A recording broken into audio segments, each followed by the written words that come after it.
നമസ്കാരം. മൂന്നാം മോദി സർക്കാർ അധികാരത്തിൽ കയറിയതിന് തൊട്ടു പിന്നാലെ പറഞ്ഞ വാഗ്ദാനം നടപ്പാക്കിയിരിക്കുകയാണ്.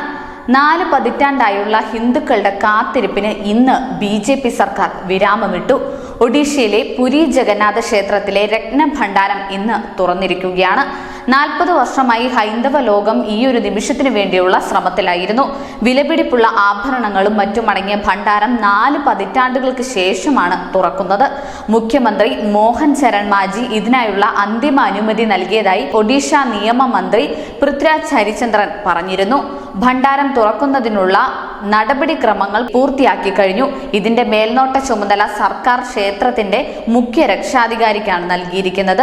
റിസർവ് ബാങ്ക് ഓഫ് ഇന്ത്യയുടെ പ്രതിനിധിയുടെ സാന്നിധ്യത്തിലായിരിക്കും ഭണ്ഡാരം തുറക്കുന്നത്. എണ്ണിത്തിട്ടപ്പെടുത്തൽ പൂർത്തിയായ ശേഷം അതനുസരിച്ച് ഡിജിറ്റൽ കാറ്റലോഗ് തയ്യാറാക്കുമെന്ന് മന്ത്രി മാധ്യമങ്ങളോട് പറഞ്ഞിരുന്നു. ആർക്കിയോളജിക്കൽ സർവേ ഓഫ് ഇന്ത്യയുടെ അനുമതി നേടിയ ശേഷം രത്നഭണ്ഡാരത്തിന് ആവശ്യമായ അറ്റകുറ്റപ്പണികൾ നടത്തുമെന്നും അദ്ദേഹം പറഞ്ഞിരുന്നു. 12ാം നൂറ്റാണ്ടിൽ സ്ഥാപിതമായ ക്ഷേത്രത്തിന്റെ അറ്റകുറ്റപ്പണികൾക്ക് ASI ആണ് മേൽനോട്ടം വഹിക്കുന്നത്.